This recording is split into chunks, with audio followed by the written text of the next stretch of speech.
Nám v tejto chvíli teda už sadlo lietadlo spoločnosti Sky Alps a to znamená, že na runway roluje už spomínaný tým Flying Bulls. My so Stanom vám predstavíme pilotov, Stano možno aj lietadlá, ja určite menoslov, lebo s chalanmi sme sa stretli, aj rozprávali a naozaj tá show, ktorá nás čaká teraz, bude niečo, čo verím, že zaujme a čo pritiahne vašu pozornosť, pretože Red Bull je značka, ktorá naozaj miluje takéto aj adrenalínové, športové disciplíny a letectvo zvlášť. Napokon máme tu a vedľa mňa už taký dlhoročný kolega týchto leteckých dní, hlavný rozhodca Red Bull Air Race a potom aj komentátor najextrémnejších a najnáročnejších leteckých akrobatických pretekov, ktoré zastrešuje práve značka Red Bull. Nám teda na runway vzlietnú Stano Čejka, Miroslav Krejčí, Jan Rudzinský a Jan Tvrdík. Chlapí, ktorí sú členmi Flying Bulls Aerobatics Team. A ešte Martin Špaček. Mám pocit, že trošičku asi iný ten zoznam pilotov bude. Každopádne... To je aktuálny, to znamená vedúci je Standa Čejka, vpravo je Tvrdík, vľavo je Rudzinský a vzadu je Martin Špaček. Špaček a Tvrdík sú vojenskí piloti stávajúci. Lietajú Gripena. To sme samozrejme chceli povedať, že pilotov, ktorých uvidíte, naozaj Red Bull vyberá veľmi, veľmi starostlivo. Spomeňme napríklad jediného českého pilota série Red Bull Air Race, Martin Šonka, je profesionálny stíhací pilot, čiže doslova český Top Gun. A darilo sa mu v tej sérii naozaj výborne. My sme so Stanom rozprávali aj to, prečo a za akých okolností to skončilo. Každopádne zážitky z týchto leteckých show, ak ste ich zažili napríklad v Budapešti, ja keď si na to spomeniem, na to, ako lietali popod tie mosty, mám stále husiu kožu, pretože toto naozaj hocikto nedokáže. Nebolo to fantastické v tom Budapešti, pretože to bolo vlastne na rieke, na Dunaji proti tomu parlamentu. Za prvé to boli fantastické obrázky, ktoré sa predávali po celom svete a bolo tam veľmi krásne, veľmi dobrá atmosféra a pre nás to nebolo ďaleko. Takže Flying Bulls je vo vzduchu, ja vám poviem ešte niečo k tomu, k tej histórii, to môžeme sa doplňať, ale ja vám poviem úplne, ten začiatok bol v roku 1960, takzvaná Chrudimská štyrka, tlustý Struž, Bezák, Klimenda. Struž bol pilot vojenský, tlustý, už si nepamätám, Bezák bol akrobatický pilot. Toho si pamätám ja, to bola legenda. Ja už som vám dneska to meno spomínal, že Lomcovák zmysel Láďa Bezák, a to bolo v amerických časopisoch, anglických časopisoch What is it Lomcovák, takže títo začali na tréneroch 520 Českách a tak ďalej, to pokračovalo, potom bol rôzne pokračovania, až to skončilo u tejto skupiny Flying Bull, ktorá aktuálne lieta v tomto zložení a tým manažer je Martin Nepovím. Takže my to budeme komentovať, bude u toho zvuk, ale budeme sa snažiť tak, aby sme ešte aj niečo k tomu povedali. Tu je fantastické to, že ten box reálne lieta všetky akrobatické figúry a tí piloti, už ste počuli dneska, čo je náročné, že ten vzadu v tom boxu je ovplyvňované vlastne tým vrtulovým je trošku podsadený pod tým predným lietadlom, lebo je ovplyvňovaný tým vrtulovým prúdom z toho prvého lietadla. A toto, čo robia, to je vlastne fakt unikum, pretože pozrite sa, oni urobia v tom boxe urobia výkrut. A to už je niečo, pozrite sa, celý box robí výkrut. To znamená, tam nie je len pilot, ktorý musí myslieť sám na seba, ale hlavne na toho druhého, čo je vedľa neho, za ním a tak ďalej.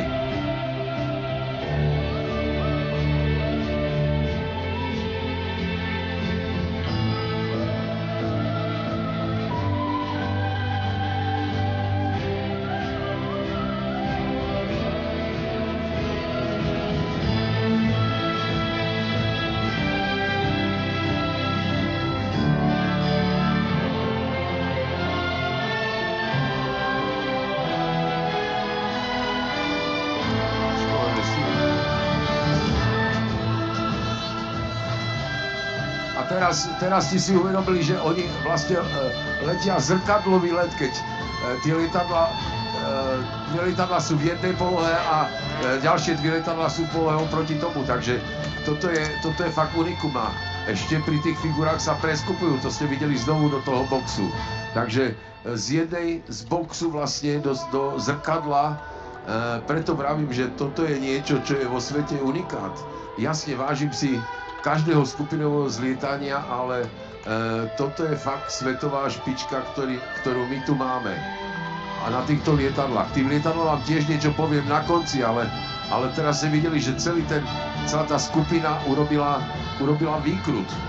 Nielen, že urobia zatáčku alebo sa preskupia, ale v tejto skupine lietajú aj akrobáciu a znovu je to vytiahnutý, takzvaný vytiahnutý zvrat a celá skupina robí krásne jeden a to je na tom strašne náročné, že ten pilot nie je len sám za seba, ale musí myslieť na toho druhého, ktorý je za ním, vedľa neho a tak ďalej.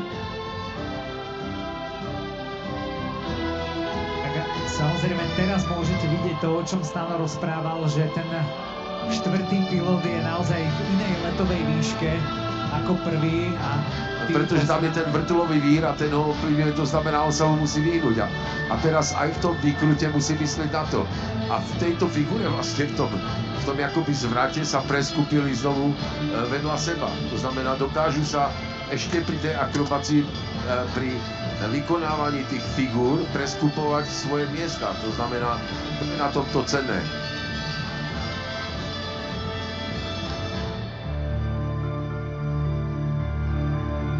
A nerozprávam o nich preto pekne, lebo povedali, že keď budem pekne o nich rozprávať, dostanem flašku, ale preto, že to je fakt niečo zvláštne.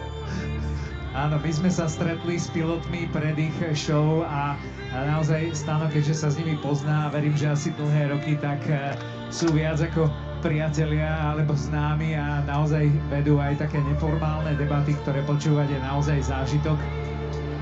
Takže naozaj bolo to tak, že chceme, aby ste vedeli, pretože oni sú naozaj skromní chlapi.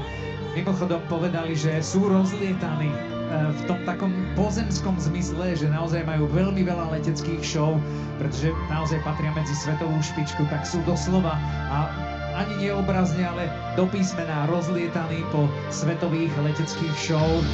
A takto neplánovane teda zavítali aj na letecké dni Košického kraja 2024. A teraz sa pozrite, teraz je to znovu skupina, ale letia to na chrbte. To je o tom zložitejšie, že ešte v tej normálnej polohe, keď si predstavíte, tak chápete, že niečo robím, tak, ale teraz som na chrbte, tie pohyby sú obrátené a ešte musím držať tú skupinu. To je na tom náročné. To je na tom fakt strašne náročné, takže je to veľký obdiv k tomuto umeniu a hlavne je to na psychiku, pretože ten pilot a v celej tejto skupine urobia súvrat. To je taká súvratová zatáčka. To je už niečo takmer nenormálne. A znovu preradenie sa znovu tam, už sme dneska videli, jeden pilot robí okolo tých dvoch, ktorí letia zrkadlo, tak jeden robí okolo nich sudový výkrut. Veľmi pekne, veľmi pekne.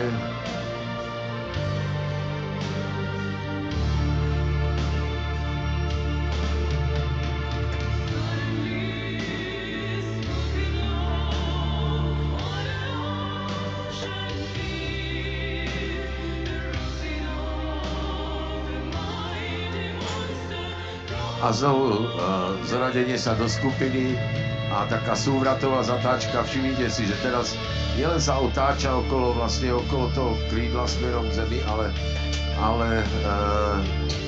ale do toho musí vlastne sledovať aj tých ostatných, takže to je skutočne unikum.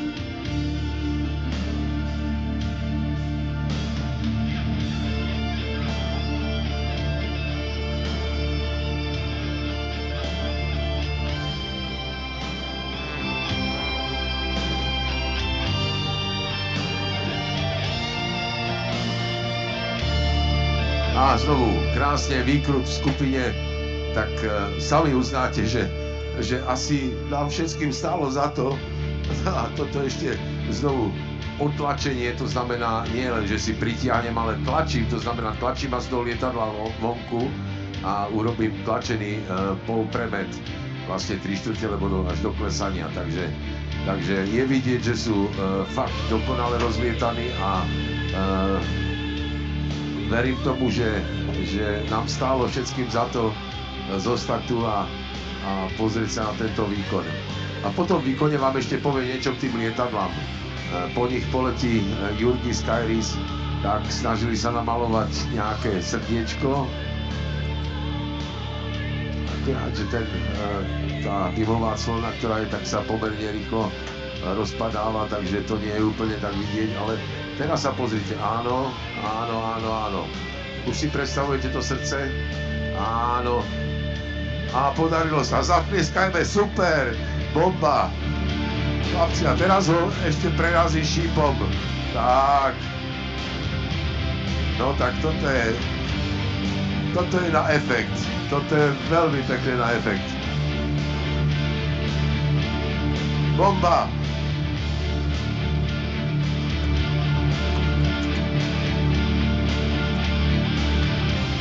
Tak chlapci, čím nás ešte prekvapíte? To srdiečko sa podarilo, že?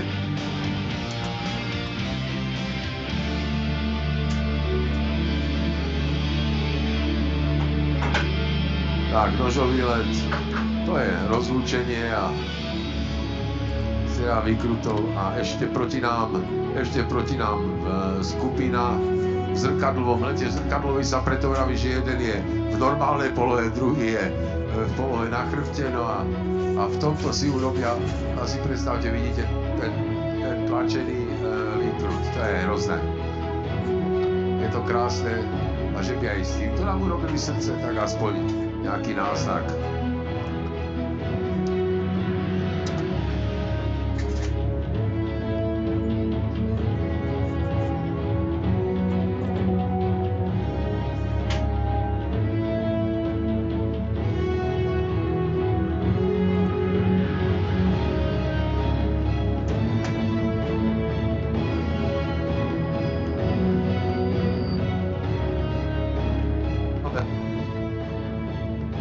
A máme túto skupinu dvoch pilotov v zrkadlovom lete a v zrkadlovom lete robia aj vlastne pozdĺžný výkrut. Nedá sa to nazvať okolo pozdĺžnej osy, lebo oni ho musia robiť sudový a znovu otlačenie, takže to je ešte nádherná skupina dvoch lietadiel, ktorá predvádza niečo, čo nie je úplne jednoduché, pretože ten zrkadlový let fakt nie je jednoduchý, easy. A už sa k tej skupine priradzujú ďalší dvaja, takže nám urobia box a pravdepodobne pôjdu na pristátie. Tak myslím si, že ten zrkadlový led je asi známa figúra aj z toho filmu, ktorý sme tu niekoľkokrát skloňovali, Top Gun. Áno. Keď hlavný hrdina sa presne zrkadlovým letom otočil k stíhačke, asi tej ruskej, keď dobre pamätám. Chalani z Flying Bulls o sebe hovoria, že keď sme vo vzduchu, chceme, aby sa ľuďom na zemi zatajil dých, aby nechápali, čo sa nad ich hlavami odohráva, aby cítili mrazenie na chrbte a možno aj strach. A že vraj sa im to darí na každej jednej svetovej leteckej show. Toto povedal Martin Nepový z Flying Bulls Aerobatic Team. Tak znovu zopakujeme, že časť pilotov je vojenských pilotov, ktorí lietajú Gripeny v českej armáde a verím, že aj týmto svojim vystúpením, keď to bude správne prezentované, tak sa nájdú aj do armády českej a do slovenskej mnohí záujemcovia o pilotov, pretože napríklad po filme Top Gun naraz mali na lietadlových lodiach prihlášok strašne moc, pretože mladí ľudia sa v tom zliadli a chceli byť pri tom.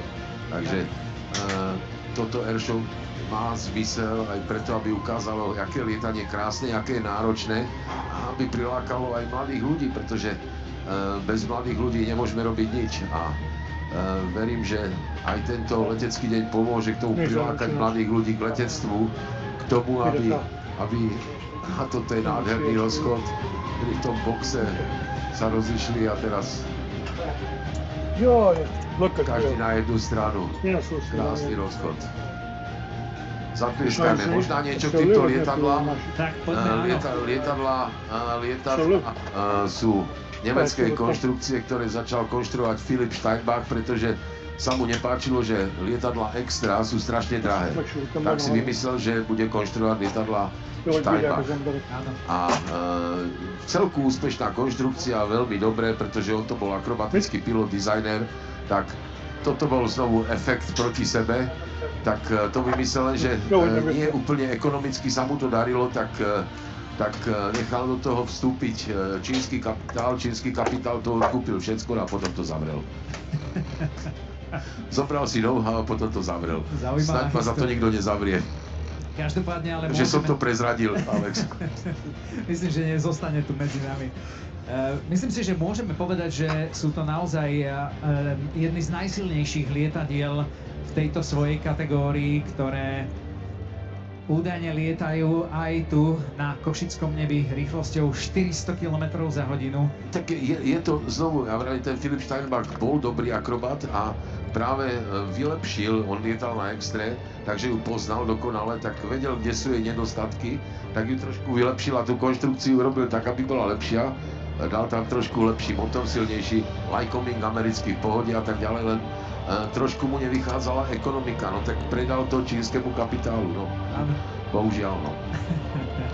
Každopádne tým, že tieto stroje sú naozaj maximálne výkonné a silné, tak piloti musia v kokpitoch bojovať s preťažením naozaj obrovským od plus 7 do minus 5G, čo je naozaj porovnateľné v tých vojenských stíhacích lietadlách. Samozrejme pri týchto akrobatických kúskoch, v týchto rýchlostiach je samozrejme pochopiteľné, že to preťaženie dosahuje také obrovské čísla. No, takže fantastické lietadlá, fantastickí piloti, bohužiaľ lietadlá už sa ďalej nebudú vyrábať. No a piloti to nevadí, oni keď nebudú tieto lietadlá, tak sa kúpia iné.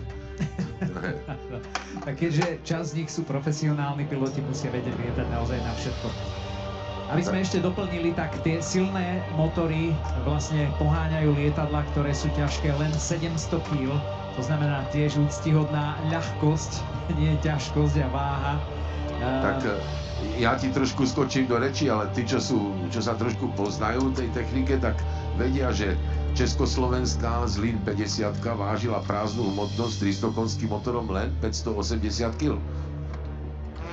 Takže my sme dokázali tiež robiť fantastické veci. Teraz nádherný prielet v skupine a trošku akoby v nácviku nožovom lete a týmto akrobatická show Flying Bullsu, to znamená nejakého akrobatického boxu, ktorý týmto prezentuje aj spoločnosť Red Bull a jeho nápoje, tak vlastne končí. A my počkáme do ich pristánia a potom im zatlieskame a poďakujeme Sign Team za ich nádherné vystúpenie. A ja len doplním, že v priebehu tejto 15-minútovej show, naozaj precízne nacvičenej a ešte precíznejšie prevedenej, ste mali možnosť vidieť celkovo 38 akrobatických prvkov. Piloti od vzletu do pristátia počas tejto show nalietajú 70 km, čo je odlietaná vzdialenosť na každej jednej air show. No a samozrejme preťaženie, s ktorým musia bojovať počas týchto 15 minút, dosahuje spomínaných plus 7G až minus 5G. A vy si tie mená tých pilotov ľahko zapamätáte, pretože vpredu a vzadu sú vtáci, Čejka a Špaček. Čejka a Špaček, to sú vtáci, no a vpravo je nejaký tvrdík a vľavo je Ručínsky. Takže vpredu Čejka, vzadu Špaček. Tak a samozrejme absolútne elitné mená v stajne Red Bull, No a samozrejme naši českí bratia, západní susedia, robia skvelé meno nielen tejto rakúskej značke, ale predovšetkým českej leteckej akrobácii. Takže ďakujeme chlapcom za vystúpenie a za chvíľu nás čaká vystúpenie takého leteckého nadšenca, niečo podobné, ako je Ďula Vári z Maďarska, tak... To bude veľmi zaujímavé rozprávanie, pretože pozvanie prijala legenda svetového letectva, svetovej akrobácie, pilot z Litvy, z bývalej krajiny Sovietskeho zväzu, Jurgis Kairis. A je to naozaj meno, ktoré sa natrvalo zapíše do programu leteckých dní Košického kraja. Ten pán bol tu pred chvíľočkou s nami, určite ste ho nikto neregistrovali, ani si ho nevšimli, pretože úplne nenápadný chlapík, keď vám prečítame jeho CV, ako sa hovorí, curriculum vitae, čo tento chlap zažil a odlietal, tak určite si poviete, že vo vzduchu je naozajstná legenda a ikona. A navyše teda, oprav ma stanu, ak sa mýlim, testovací pilot ruskej fabriky Suchoj. To už nie, teraz už nemôže. Jasne. Už je iná doba, ale v dobe ešte, keď sa tie sučka vyrábali, tak reálne bol. A práve oni tam vyberali pilotov, ktorí majú tie skúsenosti, aby doladili to lietadlo tak, aby skutočne bolo, aby vyhovalo tým všetkým pilotom, aby bolo vhodné na to súťaženie a on tie skúsenosti mal, tak si ho vybrali, no. No a jedna z tých stíhačiek je tu, je síce takto na odstavnej ploche, ale je to presne tá legenda tohto ruského výrobcu, Suchoj tiež. Áno, ktorú náš ďalší pilot a hviezda dnešného dňa leteckých dní Košického kraja Jurgis Kairis testoval ako testovací pilot. Viac zaujímavostí o ňom o chvíľočku, pretože naozaj to bude stáť za to a hlavne to lietadlo, s ktorým bude lietať, je taktiež naozaj jeden veľmi raritný kus.